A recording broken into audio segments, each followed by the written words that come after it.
জমকালো আয়োজনের মধ্য দিয়ে অনুষ্ঠিত হয়ে গেল জোড়াপুকুরপাড় প্রিমিয়ার লিগ সিজন 4।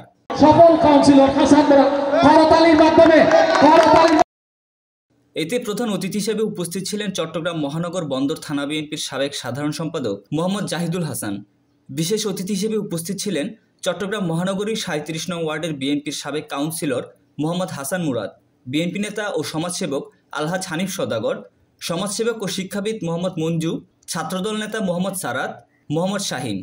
জোড়াপুকুরপাড় প্রিমিয়ার লিগের কমিটির সদস্যরা হলেন মোহাম্মদ শাহেদ, বেলাল, আরাফাত, আশরাফ, ফয়সাল, রিকন, সাগর, রকি, নয়ন, আম্মার, সাকিব, জিহাদ।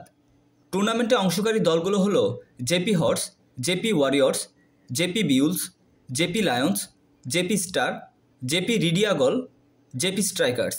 আম্পায়ার হিসেবে দায়িত্ব পালন করেন মোহাম্মদ টিটু, মোহাম্মদ রানা। ধারাভাষ্যকার ছিলেন মোহাম্মদ মাসুদ। উদ্বোধনী ম্যাচে মুখোমুখি হয় জেপি বিউলস এবং জেপি লায়ন্স। জেপি বিউলসকে পরাজিত করে জেপি লায়ন্স চ্যাম্পিয়ন হয়। ম্যান অফ দ্য ম্যাচ নির্বাচিত হন জেপি লায়ন্সের ইশাক।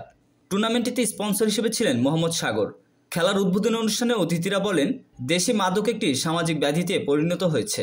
যুব সমাজকে মাদক থেকে দূরে রাখতে খেলাধুলার কোনো বিকল্প নেই। যুবক ও কিশোর কিশোরীদের খেলাধুলার মধ্যে রাখতে হবে।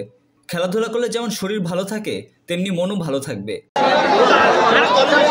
পরিস্থিতি বদল একটু জায়গা করে দিই ওনাদের আসার জন্য, ওনাদেরকে একটু আসার